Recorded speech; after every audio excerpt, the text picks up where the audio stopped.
မင်္ဂလာပါဗျာ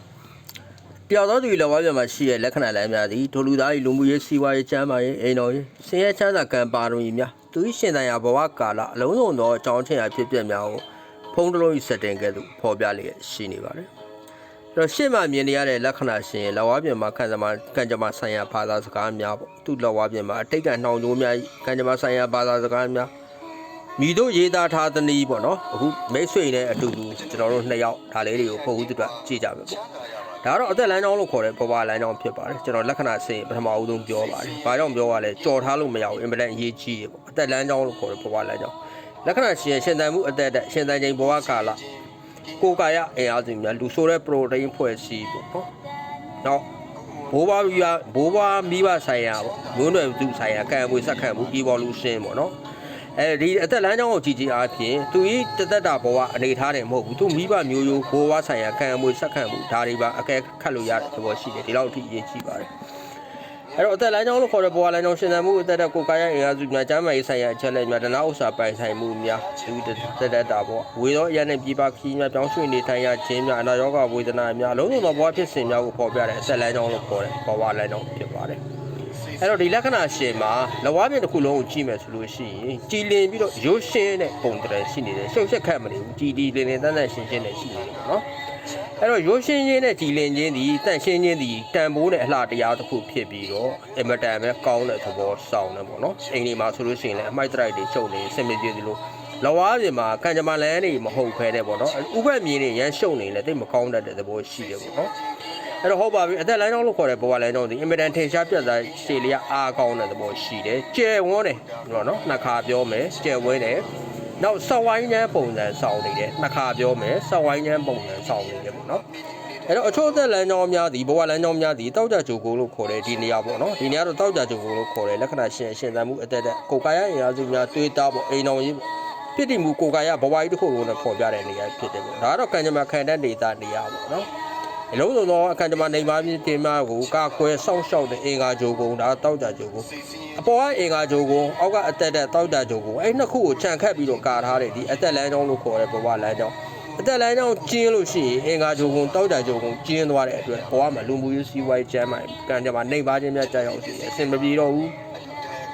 အဲ့တော့အသက်ဘဝလမ်းကြောင်းကျယ်ဝန်းလိုက်တာနဲ့တပြိုင်တည်းထဲအင်္ဂါကြိုကုံကံကြမ္မာခံတဲ့ဒေတာနဲ့တောက်ကြကြုံဘဝဆိုင်ရာအချက်လက်တွေပြတဲ့နေရာပေါ့အဲ့နှစ်ခုကျယ်ဝန်းသွားတဲ့အတွက်ဘဝကံကောင်းစီတော့အဲ့တော့အသက်လမ်းကြောင်းကျင်းခြင်းသည်ဘဝရဲ့အလုံးစုံသောကံမကောင်းခြင်းများကြုံတတ်တဲ့သဘောရှိပြီးတော့အသက်လမ်းကြောင်းကျယ်ခြင်းသည်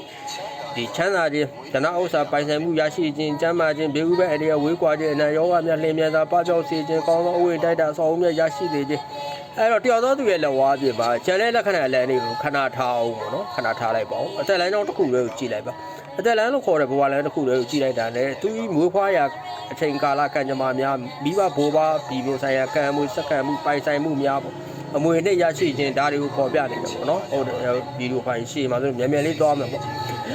့အဲ့တော့ဒီအသက်လမ်းကြောင်းလို့ခေါ်တဲ့ဘဝလမ်းကြောင်းဒီထင်ရှားခြင်းပြတ်သားခြင်းရှည်လျားခြင်းနဲ့ကျယ်ဝန်းခြင်းစောက်ဝိုင်းခြင်းပုံဆောင်နေခြင်းကျယ်ဝန်းခြင်းဒါတွေရှိနေတဲ့အတွက်လက္ခဏာရှင်သန်မှုတက်ခိုင်မှာပဲကိုယ်ကာယကျမ်းမှန်တန်သွားမယ်အနာရောဂါဝေဒနာများနှင်းမြန်စွာပပျောက်စေမယ်မကောင်းသောဘေးဥပ္ပအန္တရာယ်များကင်းဝေးစေမယ်အင်္ဂါကြိုကုံမြင့်မောက်နေတဲ့ကံကြမ္မာခံတဲ့ဒေတာအသက်လမ်းကြောင်းအင်မတန်အင်အားကောင်းတဲ့အတွက်မကောင်းတဲ့နတ်များမိစ္ဆာများပေါ့နော်အောက်လမ်းပေါ့နော်အတိုက်ခိုက်များဒါတွေတော့လုံးလို့မရဘူးလက္ခဏာရှင်မှာအန်ဒီရပေါင်းများစွာကနေကာကွယ်ဆောင်ရှောက်နေတယ်ကံစားတာမြင့်မားတဲ့သဘောရှိပြီးမကောင်းတဲ့ကံကြမ္မာအတိုက်ခိုက်များလုံးလို့မရဘူးတေးကြတယ်ပေါ့နော်ဒီချက်လက်တွေရှိနေတယ်ကောင်းသောအိုးရိတိုက်တာအဆောက်အဦများရရှိစေပဲဘဝဒီဒါအမွေအနှစ်များရရှိတတ်တဲ့သဘောရှိတယ်နောက်ပြီးတော့စောက်ဝိုင်းချမ်းပုံဆောင်နေတဲ့အသက်လမ်းကြောင်းရှိတဲ့သူတွေဟာချမ်းသာတဲ့ယောက်ျားချမ်းသာတဲ့မိန်းမချမ်းသာတဲ့မိဘအတိုင်းဝိုင်းများပေါ့အစမွေးလာတွေကသူတို့ကဘယ်လိုလဲဆိုလို့ရှိရင်ရွှေလီမန်းနဲ့အချင်းစီမင်းမွေးတဲ့သားဆိုသလိုမျိုးပေါ့နော်စတင်မွေးဖွားတဲ့လူလောကကိုစတင်ရောက်ရှိတဲ့အချိန်တွေ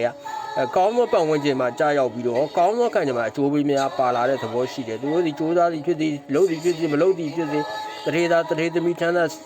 ာတဲ့ကံကြမ္မာများရှိတဲ့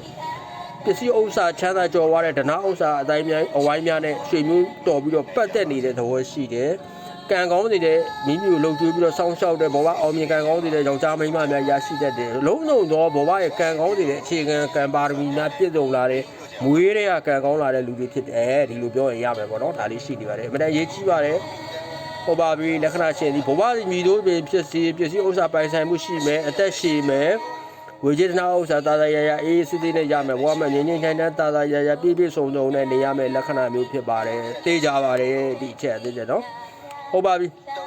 အော်ဂျိုကုံများအပိုင်းတနင်္လာဂျိုကုံလို့ခေါ်တဲ့ဒီငွေလာဝဲနဲ့ပေါင်းတဲ့ဆက်ဆိုင်ရေးပေါ့နော်လူများနဲ့ပေါင်းတဲ့ဆက်ဆိုင်ခြင်းနာဥစ္စာအောင်မြင်တဲ့ကံကောင်းခြင်းပေါ့ချင်းမြတ်တာငြိမ်းချမ်းခြင်းဒနာဥစ္စာကျော်ပါချမ်းသာခြင်းတနင်္လာဆိုတော့ငွေလာမင်းဖြစ်ပါတယ်ကမ္ဘာလောကရဲ့ဟိုမှာအဝေးပေါ့နော်ငြိမ်းချမ်းတဲ့တာယာခြင်းနဲ့ဒနာဥစ္စာကံကောင်းပျော်ရွှင်ခြင်းချင်းမြတ်တာရဲ့ဒေတာအားကောင်းတဲ့တနင်္လာဂျိုကုံလူများနဲ့ဆက်သွယ်ပေါင်းတဲ့လုပ်ငန်းရတဲ့လုပ်ငန်းများအောင်မြင်ကံကောင်းမှာတသက်တာဘဝဆေးရကင်းမယ်လူသိများမယ်ချစ်သူခင်သူပေါ်များမယ်လူများနဲ့ဆက်သွယ်လုပ်ကိုင်ရတဲ့လုပ်ငန်းများလုပ်ပါအောင်မြင်မယ်ပုံထူးကြိုကိုမာတူရီလက်သက်အောင်အမတန်ကောင်းတဲ့လိပရိရဲ့ကျွမ်းကျင်လိမ္မာမှုလိမ္မာပန်းမှုရှိတဲ့ထက်ထက်မြက်မြက်ရှိတဲ့လူတစ်ယောက်ပါရရအောင်မြင်အောင်လုပ်နိုင်တယ်ရိုးဖြောင်းတဲ့သဘောလေးရှိတယ်ပေါ့နော်ကောင်းတယ်လူသားကိုယ်ကြီးပေါ့ထူးထူးခြားခြားတော်တယ်ဘာမှမဆိုအောင်မြင်အောင်လုပ်နိုင်တယ်သူလုပ်ချင်တဲ့စိတ်ရှိရင်သူမလုပ်ချင်တော့မလုပ်ဘူးပေါ့နော်ဟုတ်ပြီဒါကတော့အပိုလိုတနင်္ဂနွေလက်ချောင်းဒီနေရာအောက်မှာကောင်းတယ်တနင်္ဂနွေလက်ချောင်းအပိုလိုလိုင်းနည်းနည်းလေးနှိမ့်နေတယ်နည်းနည်းလေးနှိမ့်နေတဲ့သဘောရှိတဲ့အတွက်အရန်တော့ဗောနော်စူးစမ်းသလောက်တော့အဆင်မပြေတတ်ဘူးငွေကြေးဝင်ငွေတွေပါမတင်တတ်ဘူးပြန်ကွက်တတ်တယ်စနေဂျိုလက်ချောင်းအောက်မှာနှလုံးသားလမ်းဗောနော်ချင်းမီတာလမ်းလို့နှလုံးသားလမ်းလို့ခေါ်တဲ့ချင်းမီတာလမ်းဒီခန္ဓာမဆိုင်ရာဒေတာလက်ခက်လေလက်ချောင်းစနေဂျိုအောက်မှာအဆုံးတက်ပြီးတော့နည်းနည်းနှိမ့်နေတဲ့အတွက်စိတ်ပူပင်တော့ကများတတ်တယ်စိတ်ထိခိုက်ခံစားလို့ရတယ်ဗောနော်စိတ်ပိုင်းဆိုင်ရာဗောစိတ်ထိခိုက်ခံစားလွယ်ခြင်းစိတ်ပူပင်တော့ကများတတ်ခြင်းအတွေးခေါ်များတတ်ခြင်းစိတ်မတည်ငြိမ်ခြင်းစတဲ့စိတ်ပိုင်းဆိုင်ရာအားနည်းချက်လေးတွေရှိနေတတ်တယ်။နောက်ချစ်မြတ်တာတန်ရောစီကိစ္စတွေမှာပေါ့ပူပင်တော့ကများတယ်ပေါ့ဗျာစိတ်ပိုင်းဆိုင်ရာပေါ့နော်အဲ့ဒါလေးတွေရှိတယ်။နှလုံးသားခံစားမှုအပိုင်းမှာမငြိမ်သက်တဲ့တောကတွေပူပင်မှုတွေများတယ်။ဘောကပြောရှောင်းနေပါဘာသာတရားလိုက်စားပါအတည်ငြိမ်တဲ့စိတ်မွေးပါဘိပုကိုယုံကြည်ချက်ရှိပါဒါလေးတွေလိုတယ်ပေါ့နော်။ညလန်းချောင်းလို့ခေါ်တော့အုံလုံးလန်းချောင်းအောင်မြတ်ကောင်းပါတယ်။အုံတော့ညံပြတဲ့စွာထူးခြားတတ်မြတ်တဲ့လူတစ်ယောက်ဖြစ်တယ်။ဘာမဆိုပေါ့အောင်မြောင်လုံးနိုင်တဲ့အရေးချင်းတွေရှိတယ်အသက်ဘဝလည်းအုံနောက်လမ်းမထိပဲနဲ့ဝေးနေတဲ့အတွက်လက္ခဏာရှင်ဟာမိမိဘဝကိုမိမိဘယ်တော့မှမချေနဲ့ဘူးပေါ့နော်စမ်းသစ်တဲ့အတွေးခေါ်တွေရှိတယ်သူများနဲ့မတူတဲ့အတွေးခေါ်တွေရှိတယ်ဒီလိုလူမျိုးလွှမ်းမှုတာချုပ်ချယ်တာတွေသွားပြီးတော့ဆရာလောက်တာတွေမကြိုက်ဘူးသူတို့ကတော့ကိုယ်အတွေးခေါ်တဲ့ကိုရှင်တန်တဲ့သဘောရှိတယ်နည်းနည်းလေးယုံကြည်ကြအတွက်ခေါင်းမာတဲ့မူးကောင်းငင်ဆန်တယ်သူ့ရဲကောင်းဆန်တယ်ပေါ့နော်ဒါမျိုးတွေရှိတယ်စိတ်နေမြင်ပါပြီးခေါင်းမာတဲ့လူမျိုးတွေဖြစ်တယ်ဉာဏ်ပညာထက်မြက်တယ်ကိုယ်ပိုင်လုပ်ငန်းတွေတည်တည်ချာချာမိမိလုပ်ချင်တာကိုလုပ်ဒါဆိုလို့ရှိရင်အစဉ်ပြေနိုင်တဲ့အပိုင်းလေးရှိတယ်ပေါ့နော်တဝါပြအားလုံးဂျိုကုံများအားလုံးတန်ရှင်းကြည်လင်ပြီးတော့ကောင်းပါတယ်မကောင်းတဲ့ဘေးဥပန်အရေများကခင်ဝင်းမယ်ဆင်းရဲကဲမယ်ပေါ့နော်ကန်လန်းလို့ခေါ်တဲ့ဒနာလန်းနည်းနည်းလေးအားနေနေတဲ့အတွက်ကိုယ်ပိုင်ဘဝထူထောင်တဲ့စီးပွားရေးပိုင်းမှာနည်းနည်းလေးအခက်အခဲလေးတွေရှိပဲပေါ့နော်မိသားစုဘဝနဲ့ချစ်မြတ်တာပိုင်းမှာမိသားစုဆိုတာကျယ်ဝန်းတယ်အများကြီးပဲနော်မိသားစုတွေမိသားစုဆိုင်ရာဘဝအများကြီးခံကောင်းခြင်းများရရှိလာစေမယ်ကိုယ်ပိုင်လုပ်ငန်းများလုပ်တဲ့အခါမှာတော့နည်းနည်းလေးအခက်အခဲလေးတွေရှိတယ်အားလုံးလက္ခဏာပေါ့နော်အများကြီးရှေ့သွားမှဆိုလို့ပါဗီဒီယိုဖိုင်ဟုတ်ကဲ့ပါကျွန်တော်မိတ်ဆွေများမျိုးများအားလုံးဘေးဥပိုင်တွေဝေးကွာလူရဆန္ဒပြေဖို့နှလုံးစိတ်ဝမ်းအေးချမ်းကြပါစေဗျလောကပြမှာရှိရဲ့သိကြတာအချက်လက်လေးတွေရှိရင်ဖုန်းပိုင်ပါ3ခုခွန်ကိုလေး4တင်က4 5တက်ကိုပေးဖို့ပြီးမေးလို့ရပါတယ်ကျွန်တော်ဆရာမိုးတော်ပါဟုတ်ကဲ့ပါအားလုံးပဲစင်ပြေကြပါစေကံကောင်းကြပါစေခင်ဗျာ